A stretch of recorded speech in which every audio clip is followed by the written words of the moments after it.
Phone का design तो सुंदर बना दिया, लेकिन सॉफ्टवेयर एक्सपीरियंस में तो परफॉर्मेंस में इतना ज्यादा ड्रॉप तो भाई साहब, मतलब इतनी अच्छी डिस्प्ले देने के बाद भी ये चीजें होंगी तो भाई कैसे मजा आएगा।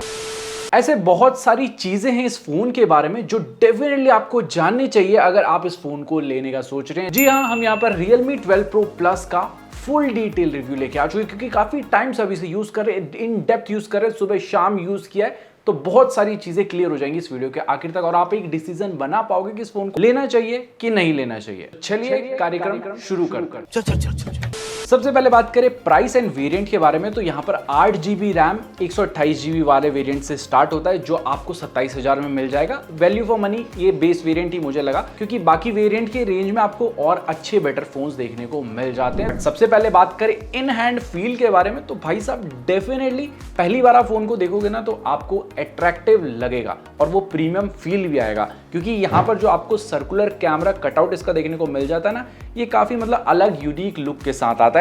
इनफैक्ट यहाँ पर जो है आपको साइड में जो कैमरा का फ्रेम मिलता है इसमें ऐसा कुछ पैटर्न डिजाइन भी मिल जाता है और थोड़ा सा ये आपको वॉच की तरफ रिसेंबल करेगा। और करे भी क्यों ना, ओलिवर सेवियो जिन्होंने रोलेक्स के लिए काफी वॉचेस वगैरह बनाई है, उन्हीं ने इस स्मार्टफोन को डिजाइन किया है। तो भाई साहब थोड़ी बहुत आपको यहाँ पर वो बारीकी देखने को मिलेगी डिजाइन में। साथ ही साथ ये जो कैमरा का मॉड्यूल है, इसके बीच में जो ब्लू कलर मिलता है ना, इसमें भी आपको बहुत सारी लाइंस देखने को मिलती है अगर आप ध्यान से देखेंगे। बट एक चीज है, कैमरा का मॉड्यूल थोड़ा सा बड़ा है, एंड ऐसा इसलिए है क्योंकि टेलीफोटो येन लेंस यहाँ पर यूज किया गया। उसके बारे में कैमरा सेक्शन वाले में आएंगे हम, बट इसे अगर आप किसी फ्लैट सरफेस पे रखते हैं तो थोड़ी बहुत वॉबलिंग यहाँ पर हो जाएगी। एक चीज का ध्यान रखना है कि केस अच्छा लेना है, क्योंकि केस अच्छा नहीं लोगे तो कैमरा में स्क्रैचेस वगैरह आ सकते हैं, क्योंकि हल्का सा बाहर को निकल आया है। साथ ही साथ हमारे पास सबमेरीन ब्लू कलर है, इसमें आपको गोल्डन कलर की एक पट्टी नीचे को भी मिल जाती है, साइड में Realme की ब्रांडिंग मिल जाती है एंड प्लास्टिक फ्रेम देखने को मिलता है। एंड यहाँ पर जो बटन्स है ना वो थोड़े ज्यादा ही टक टक करते हैं, मैं आपको सुनाता हूँ। बटन की क्वालिटी और बेटर हो सकती थी। इसके अलावा फोन को अगर आप एक हाथ से यूज करते हैं तो यहाँ पर एक हाथ से यूज नहीं कर पाएंगे, क्योंकि थोड़ा बड़ा फोन है। बट वेट बैलेंस इसका अच्छा खासा है, 198 ग्राम वेट है, बट बहुत ज्यादा हैवी फील नहीं होता। ग्रिप आपको अच्छी मिलेगी लेदर होने की वजह से। साथ ही साथ बैक भी कर्व्ड है, फ्रंट भी कर्व्ड है, तो थोड़ा बहुत स्लिमनेस पे भी ध्यान दिया गया है। तो यहाँ पर आपको हेडफोन जैक का गड्ढा नहीं मिलेगा। डुअल सिम का सपोर्ट देखने को मिलता है, IP65 की रेटिंग भी मिल जाती है एंड इनफैक्ट आपको डुअल स्टीरियो स्पीकर सेट भी मिल जाते हैं डॉल्बी एटमॉस के सपोर्ट के साथ, जिसमें ठीक ठाक साउंड क्वालिटी भी आपको देखने को मिल जाएगी। इन डिस्प्ले फिंगरप्रिंट सेंसर मिलता है, जिसका प्लेसमेंट हल्का सा नीचे को है, लेकिन वहां से ये accurately all the time work करता है, आप यूज्ड टू हो ही जाएंगे। थोड़ा ऊपर होता तो और बेटर रहता वो पोजीशन। बट इसके अलावा हैप्टिक्स आपको यहाँ पर काफी तगड़े टक टक वाले देखने को मिल जाते हैं और इंप्लीमेंटेशंस भी काफी अच्छा किया गया है, जैसे वॉल्यूम कम ज्यादा करते हैं, ब्राइटनेस कम ज्यादा करते हैं, और अगर ऐप ड्रॉअर में आप एप्स को यहाँ पर सर्च करते हैं तो यहाँ का भी अलग जो है वाइब्रेशन फील होता है। तो ओवरऑल बिल्ड में कोई शिकायत नहीं है भाई साहब। यहाँ पर बैक जितना खूबसूरत है, फ्रंट भी उतना ही इक्वली खूबसूरत है। तो यहाँ पर 6.7 इंच की curved OLED full HD plus आपको डिस्प्ले देखने को मिल जाती है। ये कोई LTPO डिस्प्ले नहीं है, पहले ही बता देता हूं।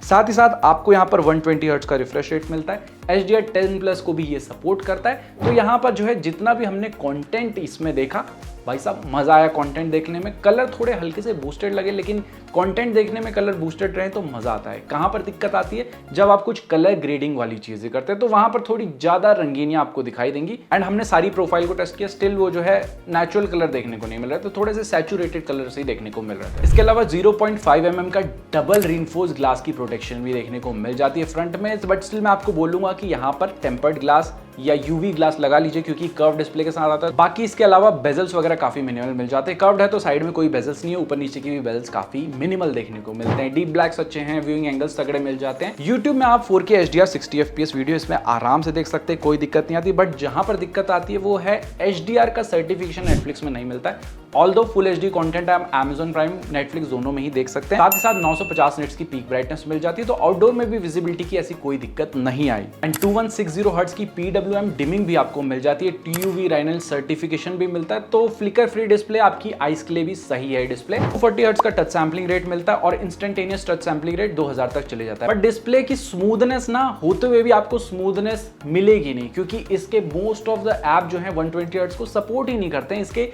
UI की वजह से। तो हमने बहुत सारे ऐप्स में देखा, जैसे YouTube में 60 हर्ट्ज का ही सपोर्ट मिलता है, इनके इनफैक्ट खुद की गैलरी ऐप में 90 हर्ट्ज का सपोर्ट मिलता है, इंस्टा में 90 हर्ट्ज का, क्रोम के इनकॉग्निटो मोड्स में 90 हर्ट्ज का सपोर्ट मिलता है।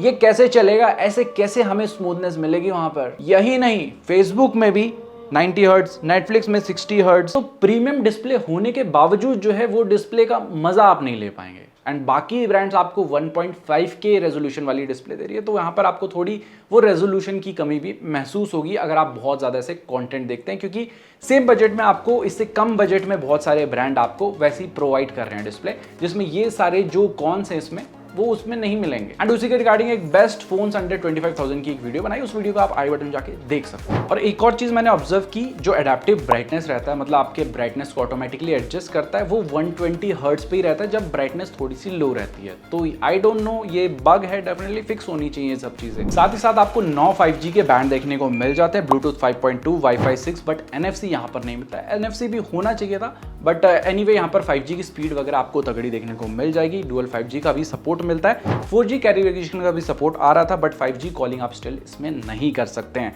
साथ ही साथ प्रॉक्सिमिटी सेंसर भी डेडिकेटेड है, एंड आपको कॉल रिकॉर्डिंग भी करनी है तो चुपके से ओ डायलर से कर सकते हैं। जस्ट प्ले स्टोर से ओ डायलर को डाउनलोड करोगे तो समस्या का समाधान मिल जाएगा। तो ओवरऑल कॉलिंग में कोई दिक्कत नहीं आई, हमने जितना भी इसमें बातचीत करके देखा। और अगर बात करें सॉफ्टवेयर एक्सपीरियंस के बारे में, तो यहाँ पर चीजें ध्यान से सुनिए, बहुत सारी चीजें यहाँ पर बताने वाली है। सबसे पहले तो आपको Realme UI 5.0 देखने को मिल जाता है बेस्ड ऑन Android 14, जो एक अच्छी चीज है। साथ ही साथ कंपनी ने प्रॉमिस किया 2 मेजर अपडेट प्लस 3 साल के सिक्योरिटी पैच। इस रेंज में बाकी ब्रांड्स 3+4 का कॉम्बो दे रहे हैं, यहाँ पर थोड़े कम अपडेट मिलेंगे, बट रेगुलर अपडेट्स के मामले में Realme UI काफी अच्छा काम कर रहे हैं, रेगुलरली अपडेट्स देते रहते हैं। लेकिन जब हमने फोन को बूट किया था फर्स्ट टाइम, तो यहाँ पर 8-10 हमें ब्लोटवेयर देखने को मिले थे, उसमें hot apps and hot games भी थे। ऑल्दो सभी को आप अनइंस्टॉल कर सकते हैं, इवन गूगल एप्स को भी डिसेबल कर सकते हैं, बट ये जो एक्सपीरियंस खराब कर देती है, जैसे जैसे बजट बढ़ता जाता है ना, ये ब्लोटवेयर थोड़े से इरिटेटिंग हो जाते हैं। साथ ही साथ आपको ध्यान देना, जब फोन को फर्स्ट टाइम बूट करेंगे तो ये सारे रिकमेंडेशंस आपने ऑफ कर देने, अदरवाइज आपको फालतू के एड्स वगैरह नोटिफिकेशन आते रहेंगे।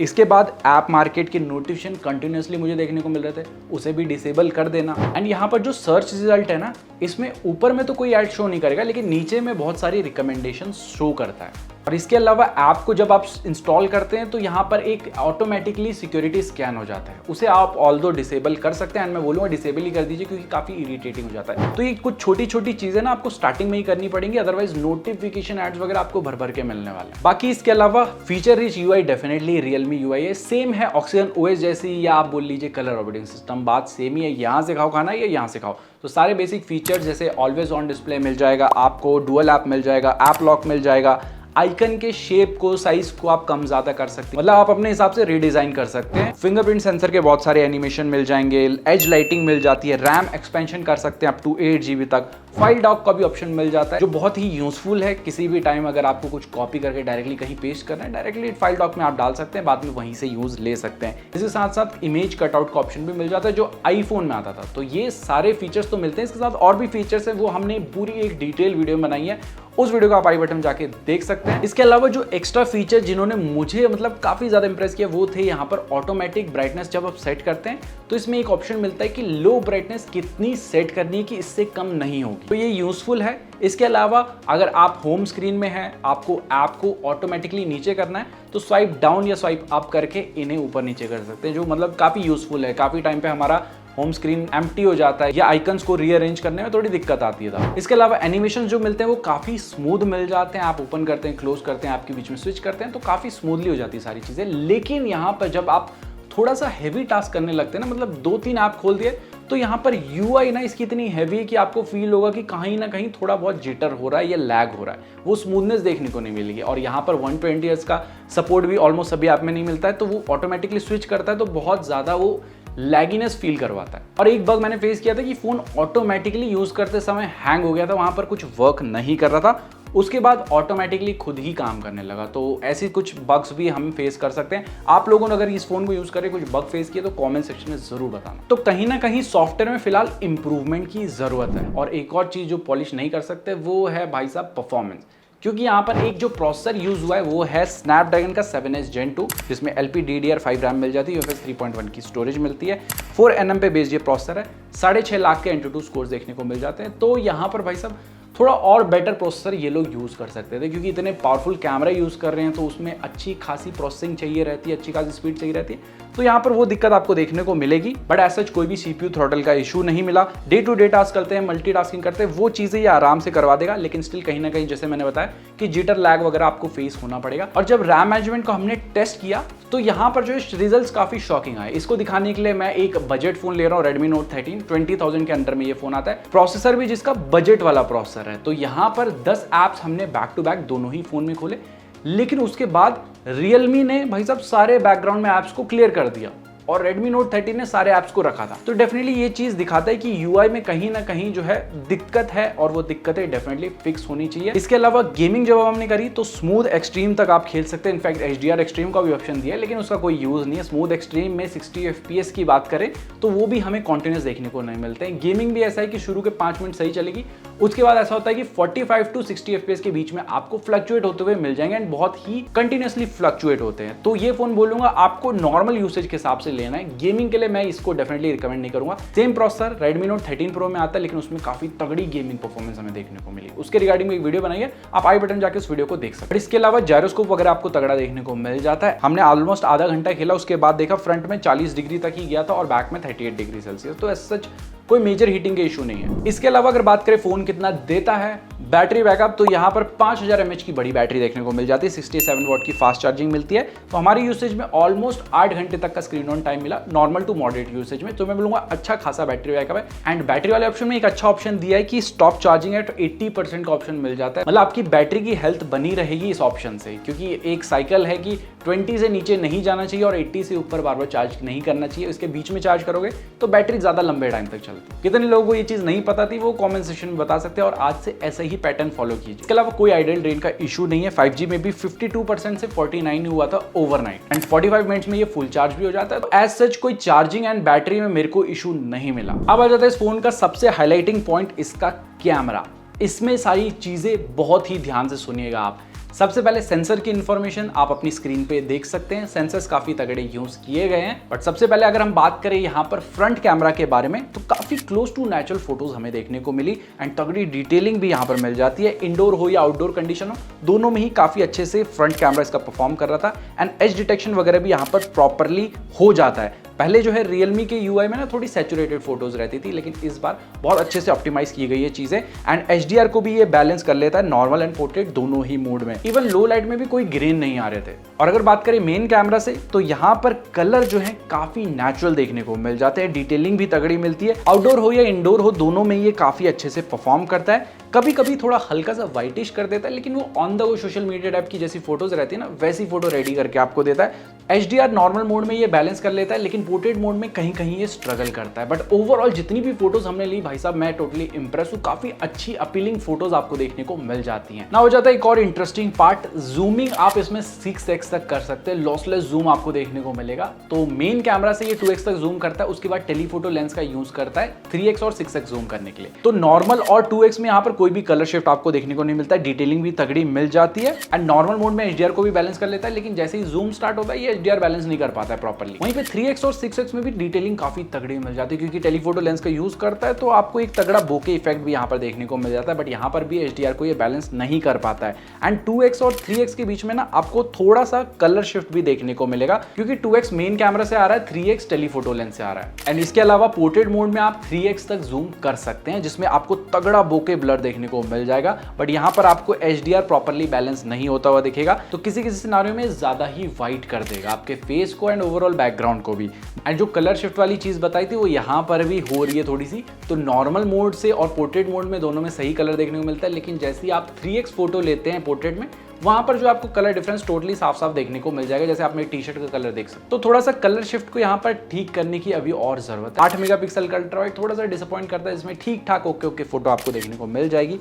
एंड यहाँ पर आपको 120x का जूम लेंस भी मिलता है, तो उसमें आप बहुत एक्सपेक्ट कर रहे हैं कि बहुत तगड़ी डिटेलिंग आ जाएगी, तो वहाँ पर वैसी चीज़ें नहीं है। तो इसको हमने Samsung S24 Ultra के साथ कंपेयर करके देखा तो डिटेलिंग काफ़ी मिसिंग रहती है 120x में, लेकिन चांद की फोटो ये काफ़ी तगड़ी डिटेलिंग के साथ निकाल लेता है, जैसे आप अपनी स्क्रीन पे देख सकते हैं। 10,000 के हिसाब से बोलूँगा 120x जूम मिल रहा है, वही बहुत बड़ी बात है। इनफैक्ट इसके नाइट मोड ने काफ़ी ज़्यादा इंप्रेस किया, आप देख सकते हैं। हमने काफ़ी फोटोज क्लिक करके देखी, जूम करके भी देखी, तो भी काफ़ी जो है लाइट को ये कैप्चर कर लेता है। बट जो चीज़ आपको डिसअपॉइंट करेगी इस फोन में वो है आने वाली वीडियो, क्योंकि आप 4K 30 FPS तो रिकॉर्ड कर सकते हैं, लेकिन उसमें कोई भी स्टेबलाइजेशन देखने को नहीं मिलती, बहुत अनस्टेबल वीडियो आती है। अगर आपको स्टेबलाइजेशन चाहिए तो फुल HD 60 FPS पे ये कैप हो जाएगी, जिसमें डिटेलिंग ऑफकोर्स आपके लिए मिसिंग रहेगी। फ्रंट से भी यहाँ पर फुल HD 30 FPS पे रिकॉर्ड हो जाता है। 4K होना चाहिए था क्योंकि 32 मेगापिक्सल का सेंसर है फ्रंट में, बट यहाँ पर भी आपको स्टेबलाइजेशन का कोई ऑप्शन देखने को नहीं मिलता है। सो ना अभी 4K 30 FPS पे जैसे हमने सेट किया है, तो अगर हम 1x से वीडियो रिकॉर्ड कर रहे हैं, अभी मैं टेलीफोटो लेंस जो है इसके ऊपर उंगली रख देता हूँ, तो अभी जैसे हम जूम कर रहे हैं तो ये मेन लेंस का ही यूज़ कर रहा है, तो मतलब ऑप्टिकल जूम कर रहा है उसमें, तो ये टेलीफोटो लेंस का यूज़ नहीं कर रहा है 4K की रिकॉर्डिंग में। बट सेम टाइम अगर हम 4K से इसे फुल HD कर देंगे, अगेन मैं टेलीफोटो लेंस पे हाथ रखता हूँ, अब यहाँ पर 0.6 पे जाते हैं एंड यहाँ से स्टार्ट करते हैं, तो ये जूम करता है नॉर्मल टेलीफोटो लेंस को यूज़ कर रहा है यहाँ पर। तो ये चीज़ें 4K में भी देनी चाहिए थी, यहाँ पर फुल HD तक ही आप जो है सारे सेंसर्स का यूज़ कर सकते हैं। और कैमरा यूज़ करने में भी कहीं कहीं लैग होता है, जैसे हम कंटिन्यूसली अगर शटर बटन दबा के रखेंगे तो ये क्लिक करता ही नहीं है, बहुत स्लो करता है। साथ ही साथ धूप में कुछ देर कैमरा यूज़ करने के बाद इसने ब्राइटनेस को ऑटोमेटिकली काफ़ी ज़्यादा ड्रॉप कर दिया था, कुछ दिख ही नहीं रहा था भाई साहब। सो ओवरऑल फ़ोन के लिए बोलूँगा कि फोटोज़ बहुत ही तगड़ी आ जाती है, इससे बेटर फोटो शायद इस रेंज में आपको कोई और ब्रांड नहीं देने वाला है, लेकिन वीडियोज़ उतना ही ज़्यादा डिसअपॉइंट करेंगे आपको। वीडियो भी बेटर रहती है ना, तो ओवरऑल एक कैमरा सेंट्रिक फोन जाता है, लेकिन यहाँ पर वीडियो ने थोड़ा सा धोखा कर दिया हमारे। सो गाइस, दुनिया भर की बातें हो गई, now coming to the conclusion. Realme 12 Pro Plus किन लोगों को लेना चाहिए? देखो, आपकी टॉप मोस्ट प्रायोरिटी की कैमरा से फोटोज बहुत ज्यादा खींचते हैं, आपको मतलब कि एक DSLR नहीं चाहिए, आपको एक कैमरा फोन ही चाहिए, तो डेफिनेटली आप इस फोन के साथ जा सकते हैं। कैमरास बिल्कुल भी डिसअपॉइंट नहीं करेंगे, डिस्प्ले भी तगड़ी है, थोड़ा सा सॉफ्टवेयर में इंप्रूवमेंट की जरूरत है, प्रोसेसर में थोड़ा सा और ऑप्टिमाइजेशन की जरूरत है, तो होपफुली चीजें आने वाले टाइम के साथ फिक्स हो जाएंगी। बट आपके लिए परफॉर्मेंस टॉप मोस्ट प्रायोरिटी है, तो इस फोन को डेफिनेटली आपको नहीं लेना है। देन आप पोको X6 Pro की तरफ देख सकते हैं, उसकी वीडियो आपको आई बटन में देखने को मिल जाएगी। होपफुली सारे डाउट क्लियर हो गए होंगे, काफी डिटेल में वीडियो बनाई, थोड़ी लंबी भी हो गई है, आई नो, बट सारी चीजें क्लियर करना ही हमारा काम है। एंड अगर आपको कंटेंट पसंद आया तो मेक श्योर कीजिए कि चैनल को सब्सक्राइब भी कर लेना, वीडियो पसंद आए तो वीडियो को लाइक भी कीजिए, एंड मिलते हैं हम ऐसी किसी न्यू इंटरेस्टिंग ताजुबाड़ू वीडियो साथ। टिल देन, जय हिंद, take care and stay fit.